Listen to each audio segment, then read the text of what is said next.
the remote wilderness of Maine, 3 women operated what appeared to be a religious sanctuary for over 30 years. 600 women entered seeking spiritual healing. Fewer than half ever returned home. Those who did came back, changed. The Maine State Archives contain testimony from one survivor that was so disturbing, authorities refused to make it public for over a century. Tonight, we reveal what really happened behind the stone walls of the Convent of Eternal Tears. Before we continue with the story of the Convent of Eternal Tears, this channel isn't for everyone.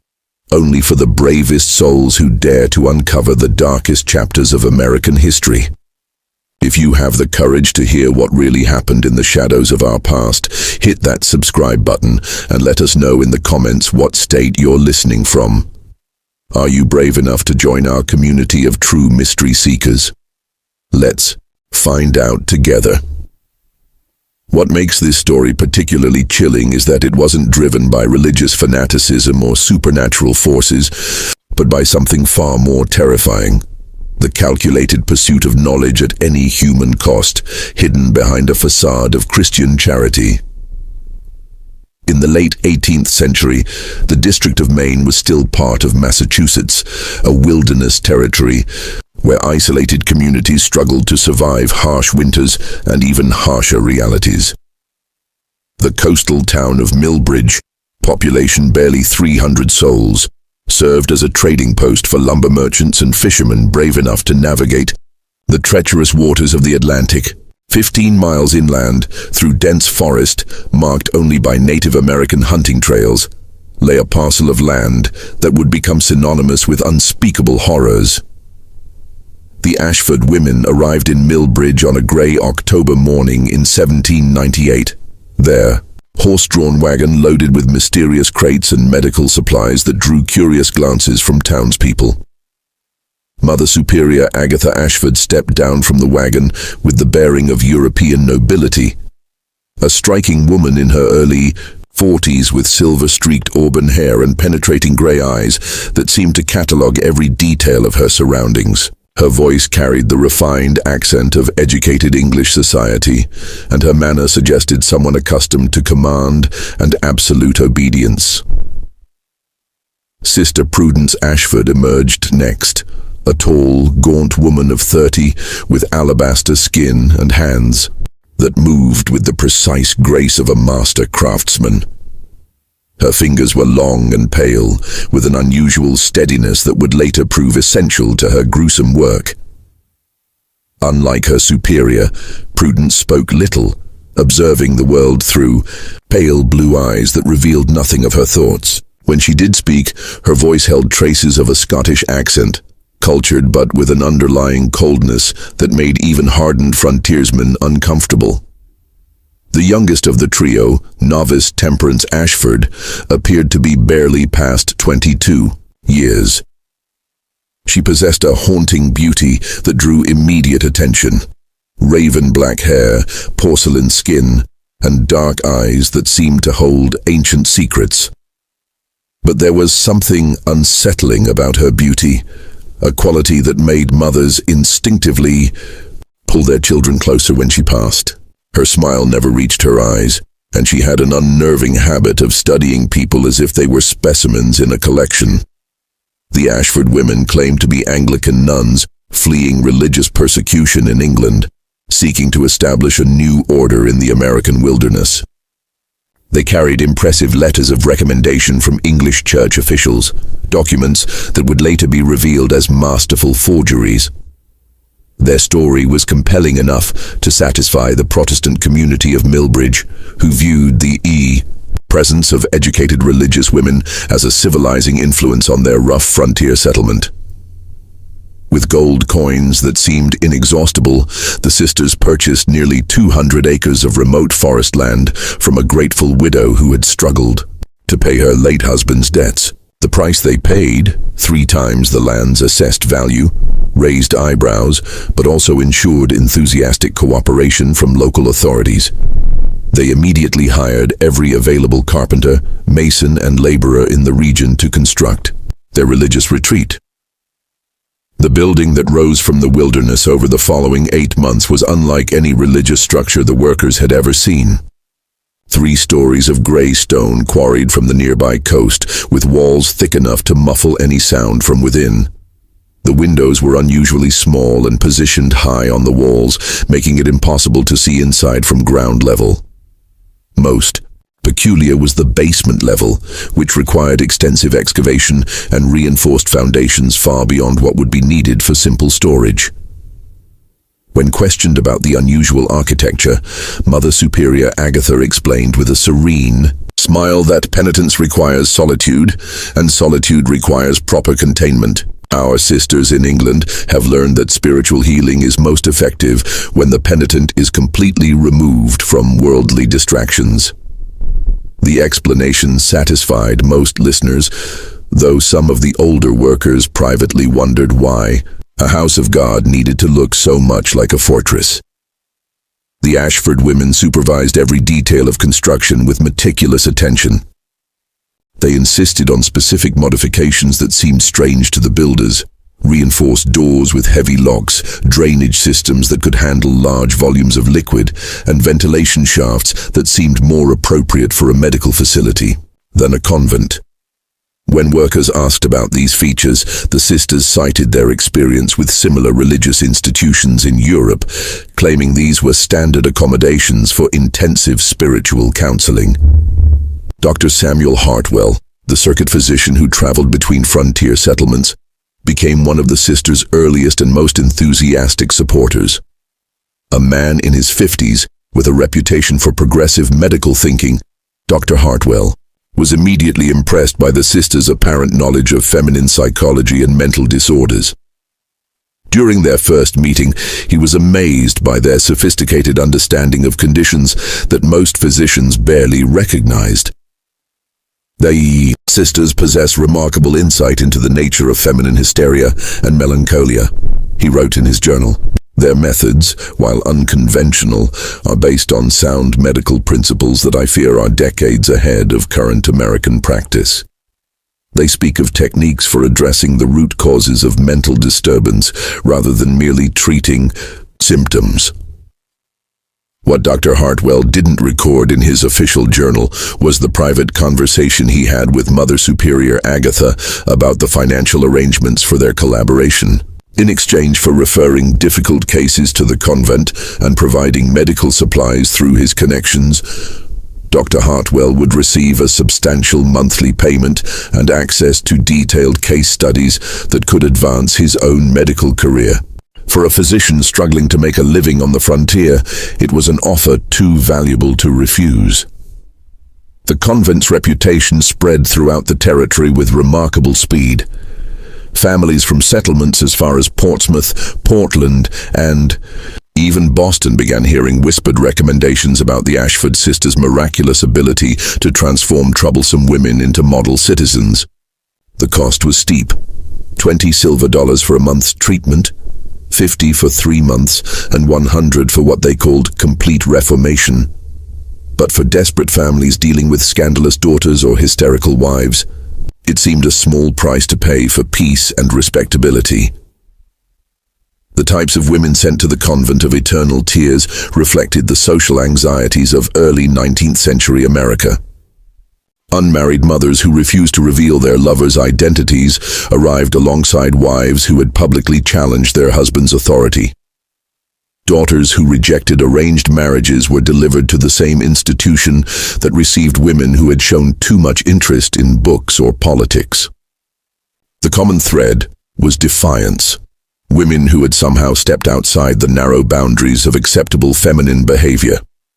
Religious tensions of the era also played a role in the convent's clientele. Puritan families occasionally sent daughters who had shown interest in Anglican or Methodist teachings, while Anglican families disposed of daughters attracted to the emotional fervor of Baptist revival meetings. The Ashford sisters accepted all denominations with equal enthusiasm, claiming their methods transcended sectarian differences through the universal power of Christian discipline. The first indication that something was fundamentally wrong at The Convent of Eternal Tears came on a bitter February night in 1803, when young Thomas Brewster was hunting in the forest surrounding the mysterious institution. The 20-year-old trapper had been tracking a wounded deer for hours through the snow-laden wilderness, when unusual sounds drew his attention toward the stone building that loomed dark against the winter sky. Thomas had grown up in these woods and knew every natural sound: the crack of ice-laden branches, the distant howl of wolves, the whisper of wind through pine needles. But what he heard that night was different, deeply wrong, and unmistakably human. Through the snow-heavy air came screaming that rose and fell in waves, sometimes dying to desperate whimpers before exploding again into raw, primal shrieks of agony that made his blood freeze in his veins. Abandoning his wounded prey, Thomas crept closer to the convent, his heart pounding as the terrible sounds continued. The building appeared completely dark from the outside, but as he circled toward the rear, he noticed a faint glow emanating from basement windows that were partially hidden by snowdrifts. The screaming grew louder as he approached, and with it came other sounds: the clink of metal instruments, urgent whispered conversations, and something that sounded disturbingly like sawing. Through a partially frosted basement window, Thomas glimpsed a scene that would haunt him for the rest of his life. The basement had been converted into what could only be described as a surgical theater, brilliantly illuminated by dozens of oil lamps and candles that cast dancing shadows on the stone walls. A woman was secured to a wooden table with leather restraints, her head held immobile by a metal apparatus that looked more like a torture device than medical equipment. Sister Prudence stood over the restrained woman, her usually pale face flushed with concentration, as she manipulated what appeared to be a long, thin metal rod. The patient's head had been partially shaved, revealing pale scalp marked with dark lines drawn in ink. Most horrifying of all, there was clearly an opening in the woman's skull. Thomas could see the gleam of exposed bone and something darker underneath that he realized with sick horror was brain tissue. The screaming woman's eyes were wide with terror and pain. But what made the scene even more nightmarish was the clinical detachment of her tormentors. Mother Superior Agatha stood nearby with a notebook, calmly recording observations as if she were documenting a routine medical procedure. Novice Temperance held additional instruments, passing them to Sister Prudence with the practiced efficiency of an experienced surgical assistant. Thomas watched in frozen horror as Sister Prudence inserted the metal rod deeper into the woman's skull. The screaming reached a crescendo that seemed to shake the very stones of the building, then suddenly cut off as the patient lost consciousness. The sisters continued working with methodical precision, apparently untroubled by the fact that their patient was no longer responsive to their ministrations. Unable to witness anymore, Thomas fled into the night, stumbling through snowdrifts in blind panic. The image of that basement chamber burned itself into his memory. The casual efficiency of the procedures, the scientific detachment of the perpetrators, and most terrifying of all, the realization that this was clearly not the first time such horrors had occurred within those stone walls. When Thomas reached town the next morning, he burst into his father's blacksmith shop, babbling about torture chambers and brain surgery with such frantic intensity that his father feared the boy had suffered a mental breakdown. The elder Brewster, a practical man who valued community stability above all else, listened with growing alarm as his son described scenes that seemed to belong in Gothic novels rather than a respectable religious institution. Thomas, his father, said carefully, "You were hunting alone in a blizzard, in the dark, after tracking a wounded animal for hours. The mind can play terrible tricks under such circumstances. Perhaps what you saw was a medical procedure of some kind. The sisters are known to treat various feminine ailments that require intimate intervention." But Thomas's description was too detailed, too specific to be dismissed as hallucination or misunderstanding. He could describe the layout of the basement chamber, the specific instruments he had observed, and most convincingly, the clinical manner in which the procedures were being conducted. This wasn't the random violence of madness, but something far more sinister, systematic, methodical, and clearly practiced. The elder Brewster decided to consult with Deacon Morrison, the town's most respected citizen and unofficial moral authority. Morrison was a cautious man who had built his reputation on careful judgment and community harmony. The Ashford sisters had been model citizens for 5 years, contributing generously to local charities and maintaining perfect decorum in their rare public appearances. More importantly, several prominent families currently had daughters and wives receiving treatment at the convent. "We must be extremely careful," Deacon Morrison warned after hearing Thomas's account. "Accusations of this nature could destroy reputations and tear our community apart. These are respected women of God, not common criminals. There must be a reasonable explanation for what the boy thinks he saw." However, the deacon was too responsible to ignore such serious allegations entirely. He agreed to make a discreet inquiry, visiting the convent the following week under the pretense of discussing a church fundraising event that would require the sisters' participation. Mother Superior Agatha received him in the convent's austere parlor, a sparsely furnished room dominated by a large wooden crucifix and religious paintings that seemed to watch visitors with judgmental eyes. Her manner was perfectly gracious and composed, showing no sign of anxiety or guilt as she served tea and inquired about his family's health with apparent genuine concern. When Deacon Morrison delicately mentioned that local hunters had reported unusual noises coming from the convent at night, Mother Superior Agatha's expression showed only mild concern and understanding. "Deacon Morrison," she said in her cultured English accent, "we often conduct intensive prayer sessions for our most troubled residents during the quiet hours of night. The process of spiritual cleansing can be quite vocal, particularly for women who have lived lives of sin and moral corruption."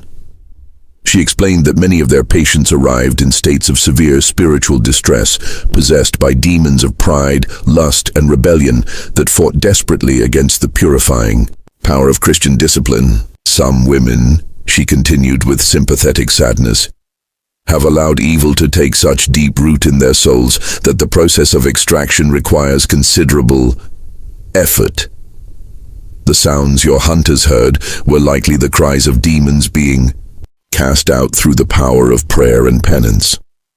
The explanation was delivered with such sincerity and theological sophistication that Deacon Morrison found himself nodding in agreement. The concept of spiritual warfare was familiar to all frontier Christians, and the idea that particularly corrupted souls might require extreme measures for their salvation was not unreasonable within the religious context of the era.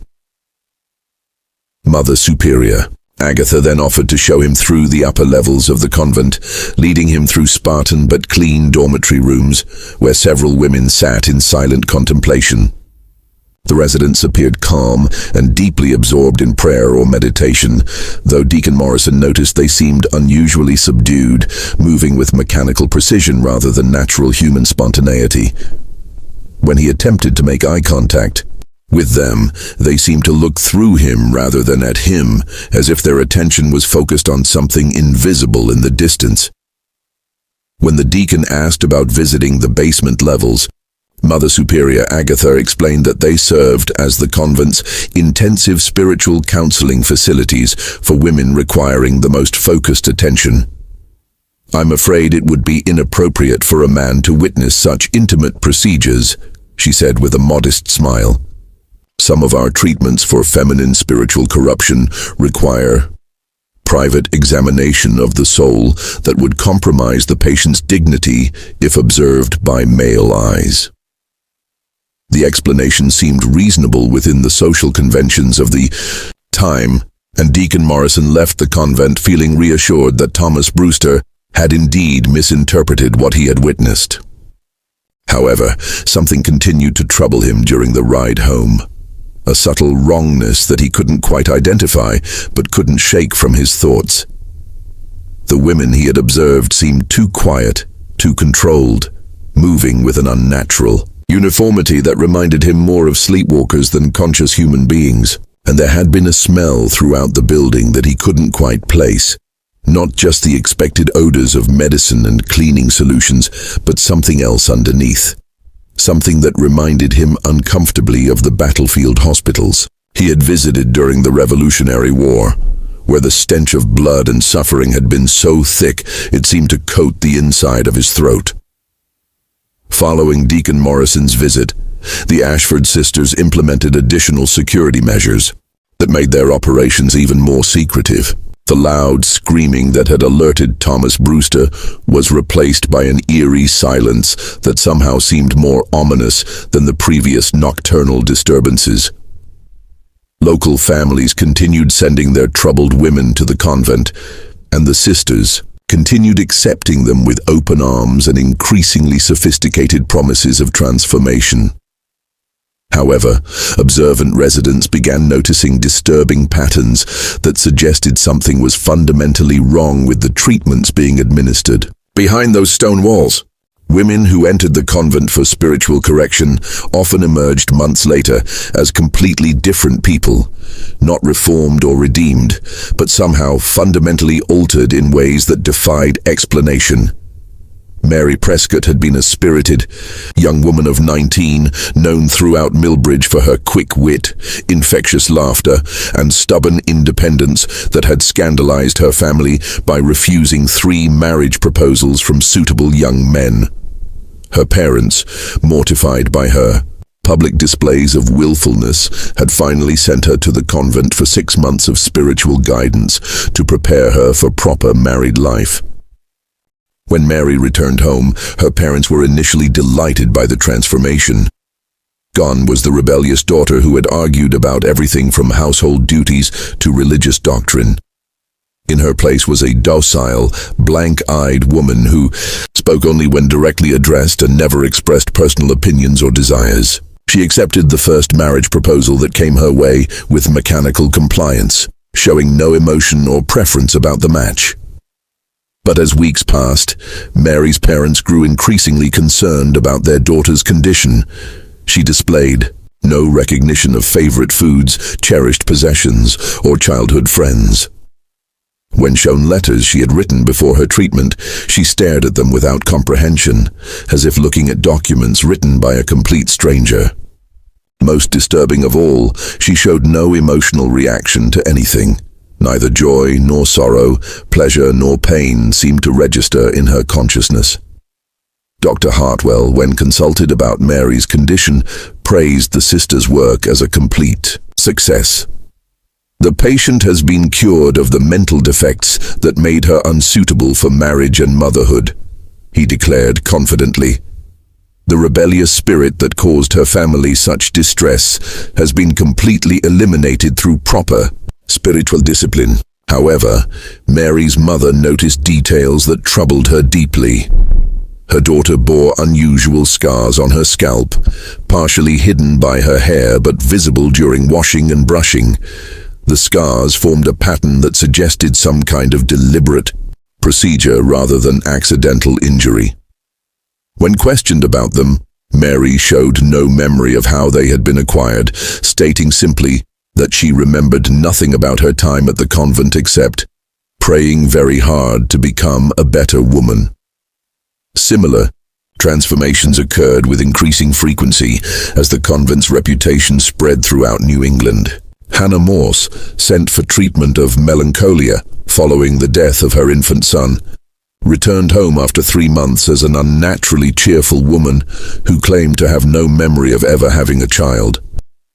When shown the baby's clothing and toys, she displayed no recognition or emotional response, as if that entire chapter of her life had been completely erased from her memory. Elizabeth Thornton's case was perhaps the most disturbing. The merchant's wife had been committed to the convent for hysteria after publicly accusing her husband of adultery and demanding a divorce, scandalous behavior that threatened both families' social standing. When she returned after 4 months of treatment, She not only retracted her accusations, but insisted she had never made them. More troubling still, she seemed to have no memory of the events that had led to her commitment, describing her marriage as perfectly happy and her husband as beyond reproach. Elizabeth's physical condition was also concerning. She complained of severe headaches that left her bedridden for days at a time, and family members noticed that she often seemed confused about basic information, forgetting the names of longtime friends, becoming lost in familiar neighborhoods, and struggling with simple tasks that had once been second nature to her. Like the other reformed women, she bore mysterious scars on her scalp and claimed no memory of how they had been acquired. Dr. Hartwell continued his enthusiastic endorsement of the Ashford methods, though his own behavior grew increasingly erratic as the years passed. The once respected physician began drinking heavily and often spoke in rambling monologues about advancing medical science and necessary sacrifices for the greater good of humanity. His journal entries from this period, discovered after his death, reveal a man wrestling with his conscience while justifying increasingly horrific actions.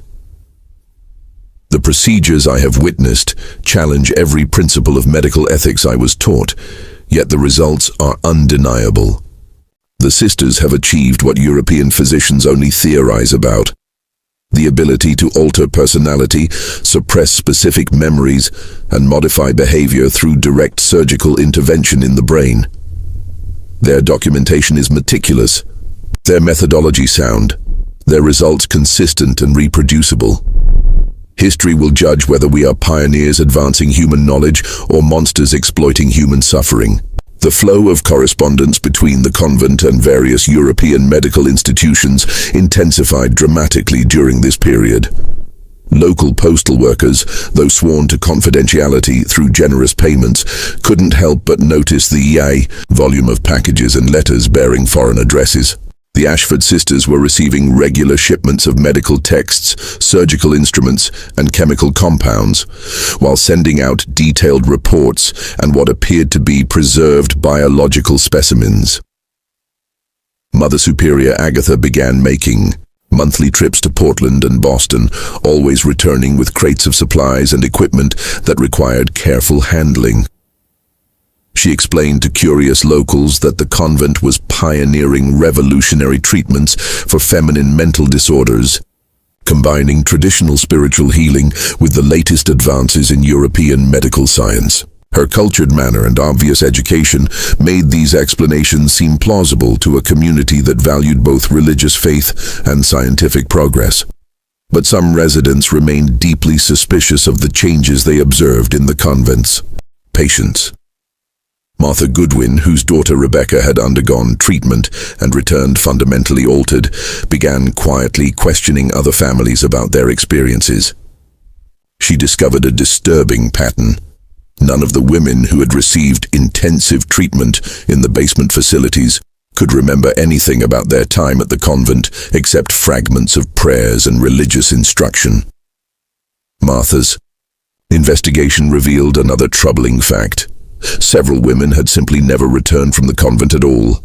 When families inquired about their missing daughters or wives, the Ashford sisters claimed these women had experienced such profound spiritual awakening that they had chosen to remain as permanent residents, dedicating their lives to prayer and service.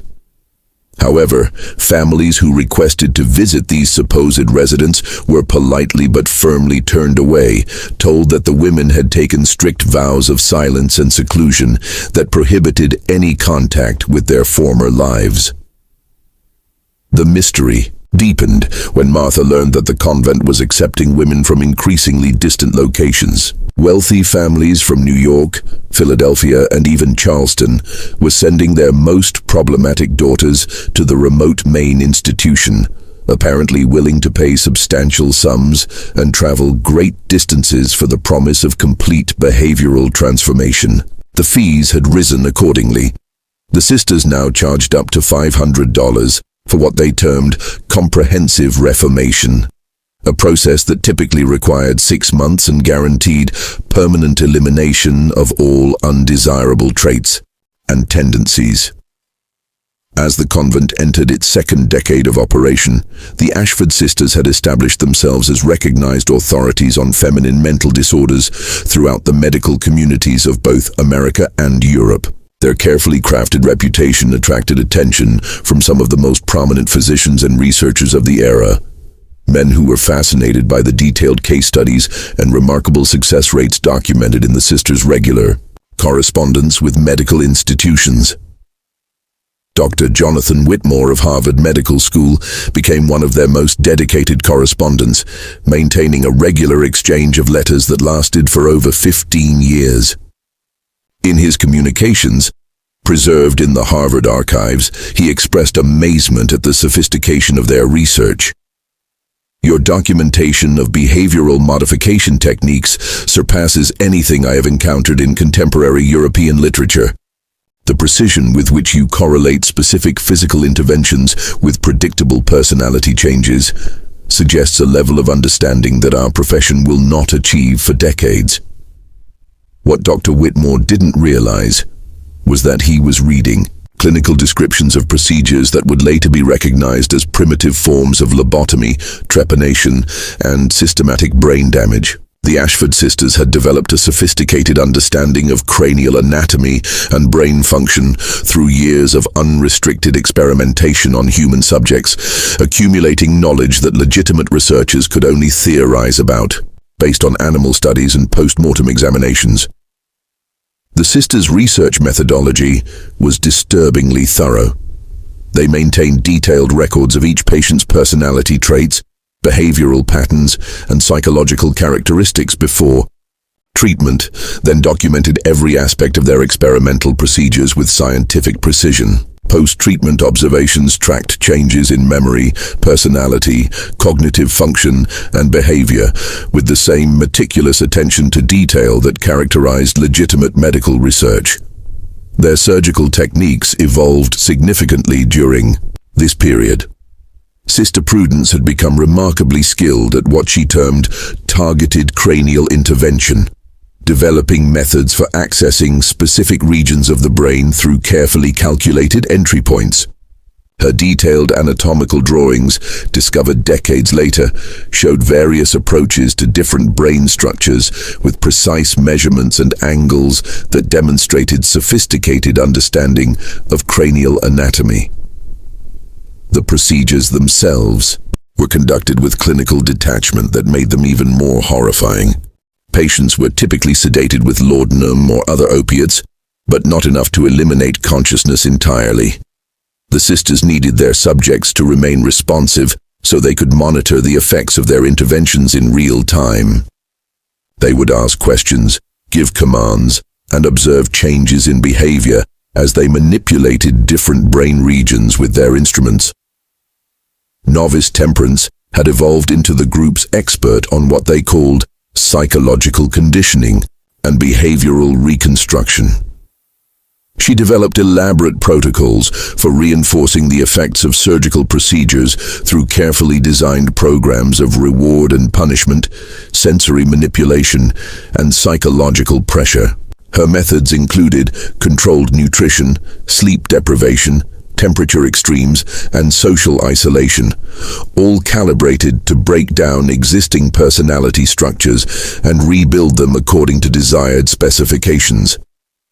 The sisters also pioneered the use of various chemical compounds to enhance their experimental results.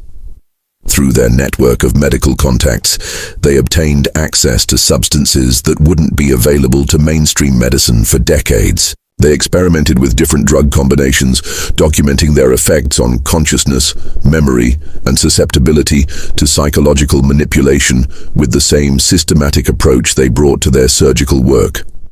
By 1815, the convent had processed over 400 women through their various treatment programs. The sisters maintained detailed statistical records showing success rates that exceeded 90%, though their definition of success was the complete elimination of whatever personality traits or behaviors had prompted a patient's commitment to their care. Women who died during treatment were recorded as failures and their bodies preserved for further study. The scope of their operations expanded dramatically during this period. They began accepting what they termed research volunteers, typically destitute women with no family connections who were offered food, shelter, and modest compensation in exchange for participating in experimental treatments designed to advance medical understanding of the feminine mind. These women, often prostitutes, vagrants, or widows with no means of support, provided the sisters with test subjects for their most experimental procedures. The documentation from these experiments, later discovered in hidden archives throughout the convent, reveals a systematic approach to human experimentation that was both methodical and horrifying. The sisters recorded precise measurements of skull dimensions, detailed descriptions of brain tissue reactions to various stimuli, and careful observations of the relationship between specific surgical interventions and behavioral changes. They also maintained extensive correspondence with researchers throughout Europe and America, selling their findings to medical institutions that were unable or unwilling to conduct such studies themselves. The letters reveal a thriving black market in human experimentation data, with the Ashford sisters serving as primary suppliers of information that couldn't be obtained through legitimate research methods. Dr. Heinrich Zimmermann of the University of Vienna became one of their most lucrative customers, paying substantial sums for detailed documentation of personality modification through surgical intervention. His letters, intercepted decades later by authorities, specifically requested information about procedures for eliminating specific memories, reducing emotional responsiveness, and creating what he termed compliant behavioral states in female subjects. The University of Edinburgh, ironically the same institution that had expelled Dr. Agatha Brennan years earlier, unknowingly purchased research data from their former colleague through intermediaries who didn't reveal the true source of the information. The university's medical school incorporated the Ashford findings into their curriculum, teaching surgical techniques and psychological theories that were based on systematic human experimentation conducted in the Maine wilderness. Perhaps most chilling of all, the sisters began accepting commissions for specific types of behavioral modification. Wealthy families could request particular personality changes in their problematic relatives, eliminating artistic interests, reducing intellectual curiosity, suppressing romantic attachments, or creating perfect domestic compliance. The sisters developed specialized procedures for each type of modification, charging premium prices for their increasingly sophisticated services. The careful facade that had protected the Ashford sisters for nearly 2 decades began to show its first serious cracks in the winter of 1818, when a young woman named Sarah Whitman arrived at the convent under circumstances that would ultimately prove to be their undoing. Unlike the broken, desperate women who typically sought the sisters' help, Sarah came as a fighter, possessed of an intelligence and strength of will that had not been crushed by the social pressures that usually preceded commitment to the institution. Sarah's crime was having given birth to a child out of wedlock and steadfastly refusing to reveal the father's identity, despite months of pressure from her wealthy Boston family. Her parents, prominent merchants with a reputation to protect, had initially attempted to arrange a discreet marriage or adoption that would preserve family honor.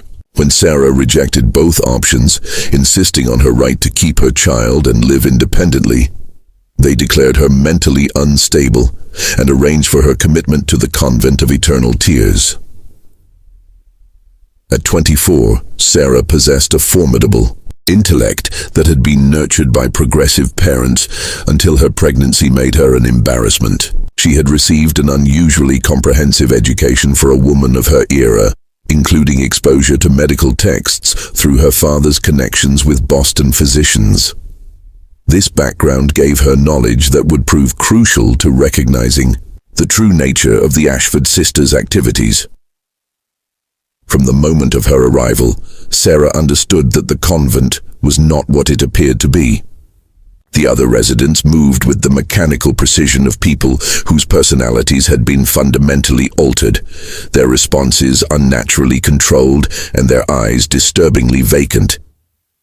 Many bore visible scars on their scalps, partially concealed by hair that had been allowed to grow back over surgical sites. Most telling of all, several women displayed clear symptoms of brain damage, difficulty with speech, memory problems, and personality changes so dramatic they seemed like entirely different people. Sarah's medical knowledge allowed her to recognize these symptoms for what they were, the results of deliberate surgical intervention in the brain. During her first week at the convent, she was subjected to the same preliminary examinations that preceded all intensive treatments, detailed measurements of her skull, extensive questioning about her personality traits and behaviors, and physical tests that seemed designed to map her neurological responses rather than assess her spiritual condition. The Ashford sisters were initially puzzled by Sarah's resistance to their standard conditioning procedures. Most patients, already broken by social shame and family rejection, quickly submitted to the convent's authority structure. Sarah, however, maintained her defiance even under increasingly harsh treatment, designed to break down her psychological defenses and prepare her for more intensive intervention. She was placed in solitary confinement for days at a time, denied adequate food and water, and subjected to hours of psychological abuse designed to destroy her sense of self-worth. Sister Temperance, the convent's expert in behavioral conditioning, employed every technique in her arsenal to break Sarah's will. Sensory deprivation, temperature extremes, sleep disruption, and constant verbal assault on her character and worth as a human being. Through it all, Sarah remained alert and determined to escape. She used her time in isolation to mentally map the convent's layout, memorize the sisters' routines, and plan her eventual flight to freedom. More importantly, she began documenting her observations in a makeshift journal written on scraps of paper with ink made from berry juice and hidden in the seams of her clothing. Sarah's breakthrough came during a violent thunderstorm in March 1819, when flooding in the basement disrupted the convent's normal operations. The sisters were forced to relocate equipment and patients to higher floors, creating confusion that gave Sarah the opportunity she had been waiting for. In the chaos of moving materials and managing crisis, she slipped away from her guards and began exploring areas of the building that were normally strictly forbidden to patients. What she discovered in the basement chambers exceeded her worst fears. The flooded rooms contained evidence of procedures that defied comprehension. Operating tables equipped with restraints designed to immobilize patients completely. Collections of surgical instruments unlike anything used in conventional medicine.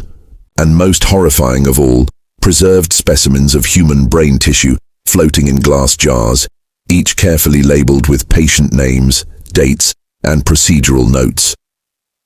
The surgical records she found documented procedures that she recognized as deliberate, brain damage inflicted with scientific precision. The notes described the systematic removal of brain tissue from specific regions, with careful observations about resulting changes in personality, memory, and behavior. Some entries included detailed sketches of opened skulls and anatomical diagrams showing the precise locations of surgical interventions.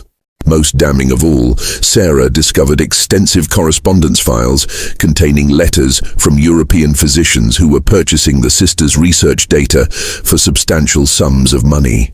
The letters discussed the acquisition of experimental results and anatomical specimens with the casual indifference of commercial transactions. It became clear that the convent was operating as a business enterprise, selling the results of human experimentation to researchers who were unwilling or unable to conduct such studies themselves. Armed with this knowledge and samples of documentation that she managed to conceal on her person, Sarah began planning her escape with desperate urgency. She knew that she was scheduled for intensive treatment within days, and she understood that this would likely leave her as damaged as the other women she had observed. Her window of opportunity was closing rapidly, and the sisters were becoming increasingly suspicious of her continued resistance to their conditioning methods. The escape attempt came on a moonless night in early April 1819, when Sarah managed to overpower a guard and flee into the surrounding forest. The Ashford sisters immediately organized a massive search effort, knowing that Sarah possessed information that could destroy their carefully constructed facade and expose decades of criminal activity. For 3 harrowing days, she evaded capture, while making her way through the wilderness toward the nearest settlement, surviving on spring water and whatever edible plants she could identify. The sisters' pursuit was relentless and well organized. They knew the terrain intimately and had the resources to mount a comprehensive manhunt that included local men who had been hired under the pretense of searching for a mentally disturbed woman who might harm herself. Sarah could hear her pursuers throughout her flight, their calls echoing through the forest as they systematically searched every possible hiding place.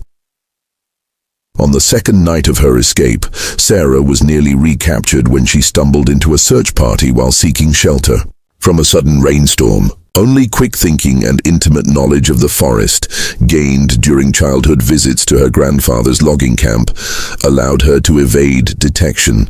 She spent the remainder of the night hiding in a fallen tree, listening to her pursuers search the area around her hiding place. Just when we thought the horrors of the Maine wilderness couldn't get worse, Sarah's desperate flight through the forest intensifies. If this story is giving you chills, share this video with a friend who loves dark mysteries, hit that like button to support our content, and don't forget to subscribe to never miss stories like this. Let's discover together what happens when Sarah finally reaches civilization and the shocking truth begins to unravel. By the 3rd day, Sarah's physical condition was deteriorating rapidly. She was dehydrated, exhausted, and suffering from exposure to the harsh April weather. Her feet were bleeding from walking barefoot over rough terrain, and she was beginning to show signs of hypothermia. But her determination to reach safety and expose the Ashford sisters' crimes drove her forward, despite her body's protests. The breakthrough came when she encountered a trapper named Joshua Meadows, who was checking his lines in the early morning hours. Initially suspicious of this wild-looking woman emerging from the forest, Joshua's attitude changed dramatically when Sarah began describing specific details about the convent that only someone with inside knowledge could know. Her desperation was genuine, her injuries were real, and her story was too detailed and consistent to be the product of mental illness. Joshua provided Sarah with food, warm clothing, and most importantly, safe passage to the sheriff's office in Millbridge. But even as they traveled together, Sarah remained terrified that the Ashford sisters would find her before she could tell her story to authorities. She had seen enough of their operations to know that they had resources and connections that extended far beyond their isolated convent. When Sarah Whitman finally reached Sheriff William Hawthorne's office in Millbridge on April 18, 1819, her appearance and wild claims initially met with the same skepticism that had greeted Thomas Brewster's account 16 years earlier. Sheriff Hawthorne, a practical man who prided himself on level-headed judgment, assumed he was confronting another victim of wilderness exposure and mental breakdown. Sarah's story of systematic human experimentation seemed too fantastic to be credible, too horrific to be real. However, several factors distinguished Sarah's testimony from typical accounts of disturbed individuals. First, her detailed knowledge of the convent's interior layout matched information that had never been made public. She could describe not only the general structure of the building, but specific details about the basement chambers, the arrangement of equipment, and the locations of hidden storage areas that only someone with extensive inside access could know. More importantly, Sarah had managed to steal several crucial documents during her escape.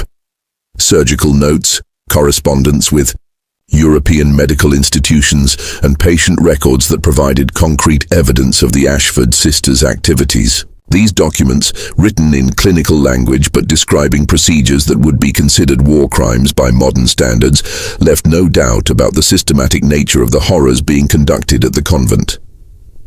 The first document was a surgical log covering procedures performed on 23 different women over the course of 8 months. The entries were written with scientific precision, documenting operations that involved drilling holes in patients' skulls and inserting various implements to damage or remove specific brain tissues. Each entry included detailed pre-operative personality assessments, surgical notes describing the exact procedures performed, and post-operative observations, tracking changes in behavior, memory, and cognitive function. One particularly chilling entry described the case of Margaret Fowler, a 19-year-old woman who had been committed for excessive reading and intellectual curiosity inappropriate to her sex. The surgical notes documented a procedure designed to damage the brain regions associated with learning and memory, with the stated goal of reducing patients' compulsive interest in books and abstract thinking while preserving basic domestic skills. The post-operative observations showed the horrific success of the procedure. Margaret's personality had been fundamentally altered. Her love of reading was completely eliminated, her vocabulary was dramatically reduced, and her ability to engage in complex reasoning was severely impaired. The notes concluded with satisfaction that patient now displays appropriate feminine docility and shows no interest in activities beyond basic household tasks. The second document was even more damning, a detailed correspondence file containing letters from Dr. Heinrich Zimmermann of the University of Vienna, negotiating the purchase of cranial intervention research data for the sum of 4,000 Austrian florins. The letters specifically requested documentation of techniques for eliminating undesired memories and personality traits through surgical modification of brain structure. Dr. Zimmermann's correspondence revealed the existence of an international network of researchers who were purchasing human experimentation data from the Ashford sisters. Universities in Edinburgh, Berlin, and Paris were all receiving regular reports detailing the results of procedures that would be banned under any civilized legal system. The sisters were essentially operating as commercial suppliers of information that legitimate researchers couldn't obtain through ethical means. The third document was perhaps the most horrifying, a patient catalogue listing over 600 women who had been processed through the convent's various programs since 1798. The catalogue was organized by type of treatment received, with detailed annotations describing the specific procedures performed on each patient and their ultimate disposition. The majority of entries were marked reformed and returned, women who had undergone surgical modification and been sent back to their families with altered personalities. A smaller number were listed as permanent residents, women who had supposedly chosen to remain at the convent but whose current whereabouts were unspecified. Most troubling of all, nearly 200 entries were marked simply as expired, women who had died during or shortly after experimental procedures. Sheriff Hawthorne, confronted with this overwhelming evidence, realized he was dealing with crimes that exceeded anything in his experience. He immediately organized a raid on the convent, assembling a force of 15 armed men for what he now understood would be far more than a routine arrest. The sheriff also sent urgent messages to authorities in Portland and Boston, requesting assistance from federal marshals who would have jurisdiction over crimes of this magnitude. However, the Ashford sisters had been monitoring the situation through their network of informants in Millbridge. By the time the raiding party reached the convent on the morning of May 20th, 1819, they found the building completely abandoned. The sisters had vanished during the night, taking with them most of their portable equipment and documentation, leaving behind only the evidence they couldn't transport. The search of the abandoned convent revealed a chamber of horrors that traumatized even the most hardened members of the raiding party. The basement contained a fully equipped surgical theater with implements specifically designed for cranial procedures. The walls were lined with shelves holding hundreds of preserved brain specimens, each labeled with detailed information about the patient from whom it had been removed and the specific experiments that had been conducted. A hidden chamber behind. A false wall contained 47 bodies in various states of preservation, all showing evidence of cranial surgery. The bodies had been maintained in a solution of alcohol and other chemicals, apparently for ongoing study purposes. Each corpse was tagged with detailed information about the procedures that had been performed and the results that had been achieved before death. The investigators also discovered extensive documentation that had been left behind in the sisters' hasty departure.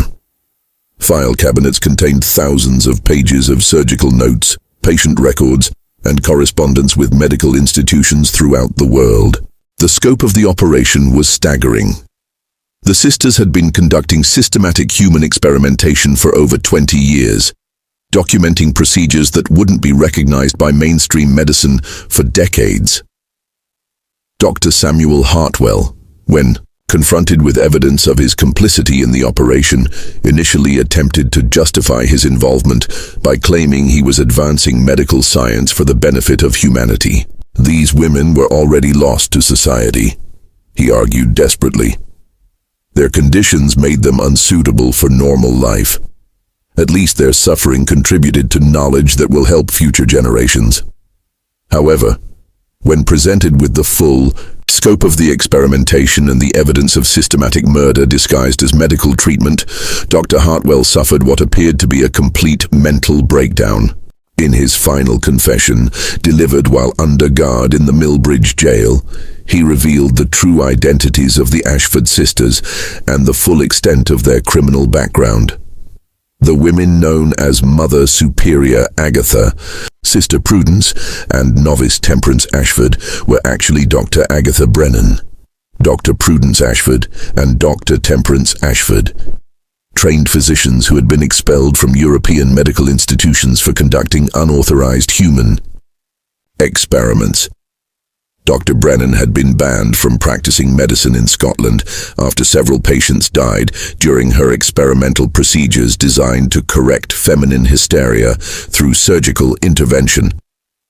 Dr. Prudence Ashford had been dismissed from the University of Edinburgh Medical School after being caught conducting illegal experiments on asylum patients, attempting to map brain function through systematic damage to different cranial regions. Dr. Temperance Ashford, the youngest of the three, had been her sister's student in developing psychological conditioning techniques designed to enhance the effects of surgical procedures. The three women had fled Europe in 1797 and established their false identity as Anglican nuns to provide cover for continuing their research in a location where they would be free from medical oversight or legal constraints. They had spent over 20 years perfecting techniques for modifying human behavior through surgical intervention, accumulating knowledge that legitimate researchers could only dream of obtaining. The manhunt for the escaped Ashford sisters became one of the most extensive criminal investigations in early American history, involving federal marshals, local sheriffs, and even international cooperation with European authorities. However, the three women had vanished completely, leaving behind only the horrific evidence of their 2 decades of systematic human experimentation. Investigation revealed that the sisters had maintained multiple escape routes from the convent and had accumulated substantial wealth from their illegal activities. Bank records discovered during the investigation showed they had transferred enormous sums to accounts in Canada, Mexico, and several European countries over the years. The total amount exceeded $50,000, a fortune that would be worth millions in today's currency. The sisters had also established false identities and safe houses throughout North America and Europe, suggesting they had planned their eventual escape from the beginning of their American operations.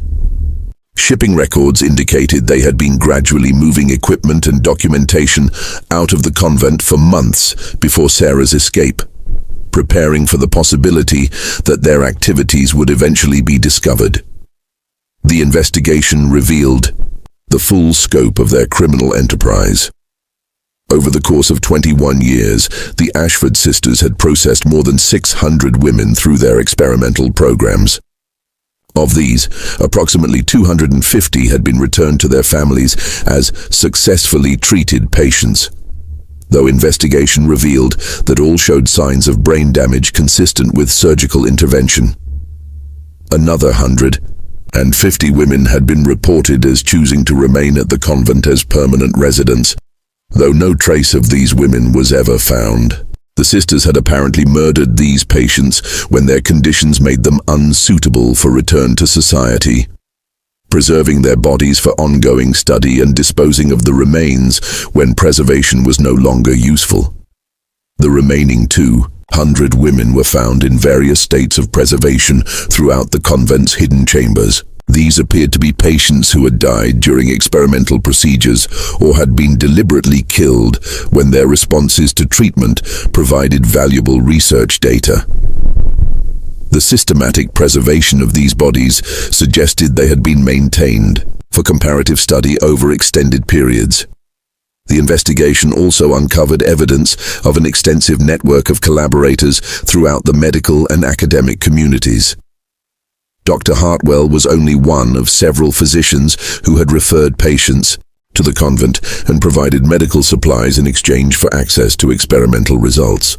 Postal workers, suppliers, and even some local officials had been paid to maintain secrecy about the convent's activities. Universities throughout America and Europe were found to have unknowingly incorporated the Ashford sisters' research into their medical curricula. Surgical techniques and psychological theories that were being taught to new generations of physicians were based on systematic human experimentation conducted in the Maine wilderness. The discovery forced a painful re-examination of the sources of medical knowledge and the ethical standards of the profession. The families of victims faced an agonizing choice between seeking justice and protecting their reputations. Public acknowledgement that their daughters and wives had been subjected to horrific experimentation would expose them to social scandal and destroy their standing in their communities. Most chose silence, preferring to live with private grief rather than public shame. This conspiracy of silence meant that the full extent of the Ashford sisters' crimes was never officially acknowledged. The investigation was quietly closed after 6 months, with most of the evidence sealed in government archives that wouldn't be opened for over a century. The official record simply stated that 3 women operating a fraudulent medical facility had fled justice, leaving behind evidence of irregular treatment methods. The convent building was eventually burned to the ground by local residents who wanted to erase all trace of what had occurred there.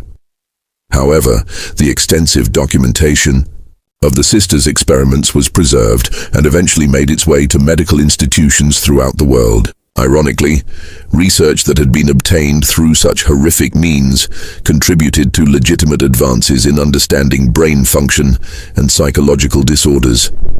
Sarah Whitman, the sole survivor to escape and expose the truth, struggled for years with the trauma of her experience.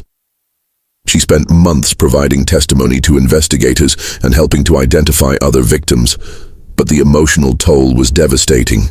The knowledge that she was the only person willing to speak publicly about the horrors she had witnessed isolated her from a society that preferred to forget such uncomfortable truths. Sarah eventually moved to California under an assumed name, where she worked as a teacher while trying to rebuild her life.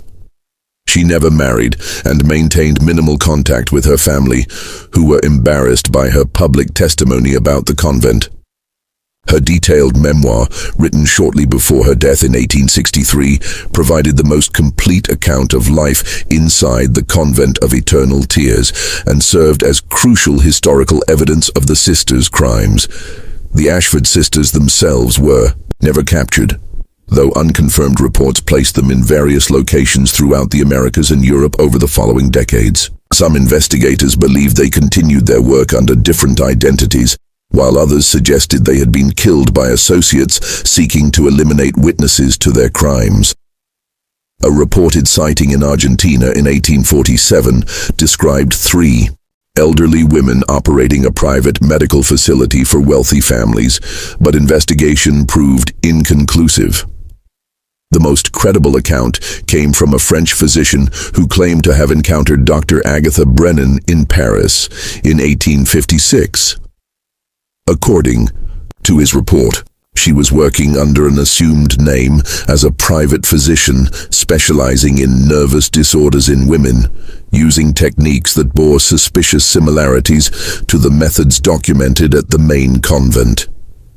However, when authorities investigated, the woman had already disappeared, leaving behind only tantalizing hints of her true identity.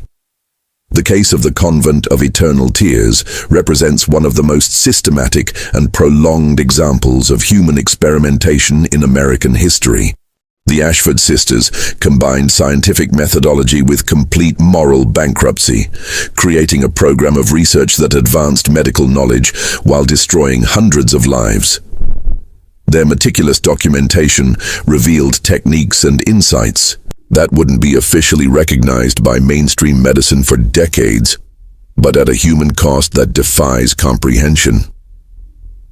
The case also exposed the vulnerability of women in early American society, where social pressures and legal constraints made it possible for 3 criminals to operate with impunity for over 2 decades. The systematic exploitation of society's most vulnerable members, justified by claims of medical progress and social benefit, reveals how easily noble intentions can mask horrific crimes. Perhaps most disturbing of all, the conspiracy of silence that followed the sisters' exposure demonstrated society's willingness to suppress uncomfortable truths rather than confront the implications of systematic abuse. The families, medical institutions, and government officials who chose secrecy over justice ensured that the victim's suffering would be forgotten and that similar crimes might occur again. This mystery shows us the terrifying potential of unchecked scientific ambition combined with social prejudice against vulnerable populations. The fact that 3 women could operate a systematic program of human experimentation for over 2 decades, with the tacit support of medical professionals and community leaders, reveals how dangerous knowledge can become when pursued without moral constraints or ethical oversight. What do you think of this story? Could such systematic horrors really have remained hidden for so long in early American society? The evidence suggests that the pursuit of knowledge, when divorced from human compassion and ethical responsibility, can lead to atrocities that challenge our understanding of civilized behavior. Do you believe that similar crimes could occur today, hidden behind facades of respectability and scientific progress? Leave your comment below with your thoughts on this chilling chapter of American history. If you enjoyed this tale and want more dark mysteries like this, subscribe, hit the notification bell, and share with someone who loves uncovering the buried secrets of our past. The shadows of history hold many more truths that powerful people try to erase forever. See you in the next video, where we'll reveal another dark secret that challenges everything we thought we knew about American history.